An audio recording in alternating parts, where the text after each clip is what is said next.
Bulletin के आगाज में बताएं कि वज़ीर-ए-आज़म शहबाज शरीफ के ज़ेर सदारत विफाकी काबीना का इजलास खत्म हो गया है। विफाकी काबीना ने मुल्क की सियासी और माशी सूरत हाल का जायजा लिया। क्या अहम फैसले हुए, इस हवाले से हमारे साथ मौजूद है हमारे नुमाइंदे जावेद हुसैन। उनसे मजीद जानेंगे। जावेद, बताइएगा।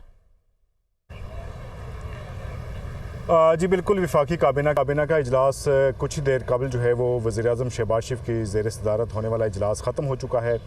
और इस इजलास में जो है वो 12 नुकाती एजेंडा था जो कि ज़ेर गौर आया। और इस हवाले से ज़राए बता रहे हैं कि जो कौमी भंग पॉलिसी थी, एजेंडा आइटम था, उस पर जो है वो उसकी मंजूरी नहीं हो सकी है और इसे अभी फ़िलहाल मज़ीद गौर के लिए जो है वो इसे डेफर कर दिया गया है। इसी के साथ साथ जो दीगर एजेंडा आइटम थे उनकी मंजूरी के हवाले से बताया गया है कि वो मंजूर कर लिए गए हैं। ज़रा ये भी बता रहे हैं कि स्पेशल इन्वेस्टमेंट काउंसिल का जो क़याम था, तश्कील थी, उस हवाले से जो सरमायाकारी बोर्ड के कवानीन हैं उसमें तरमीम की मंजूरी वफाकी काबीना ने दे दी है और अब जो है वो इस मंजूरी के बाद जो है वो स्पेशल इन्वेस्टमेंट काउंसिल को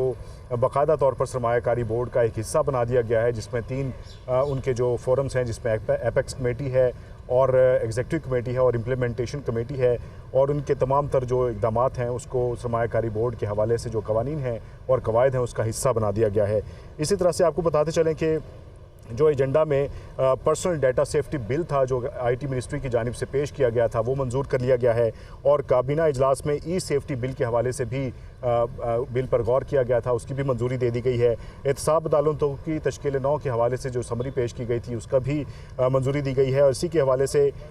SNGPL के बोर्ड की तश्कील 9 के हवाले से भी वफाकी काबीना ने मंजूरी दे दी है और ECC और CCLC के जो इजलास हुए थे उन इजलासों के फैसलों की भी वफाकी काबीना ने तौसीक कर दी है। इसके साथ साथ जो ज़राए वो बता रहे हैं कि वफाकी काबीना ने मुल्क की सियासी और माशी सूरत हाल का ओवरऑल जायज़ा भी लिया है और अब तक की जो इक़दाम हैं माशी इक़दाम के हवाले से उस पर वफाकी काबीना ने इत्मीनान का इजहार किया है। जी ठीक है, बहुत शुक्रिया जावेद हुसैन हमारे साथ मौजूद थे।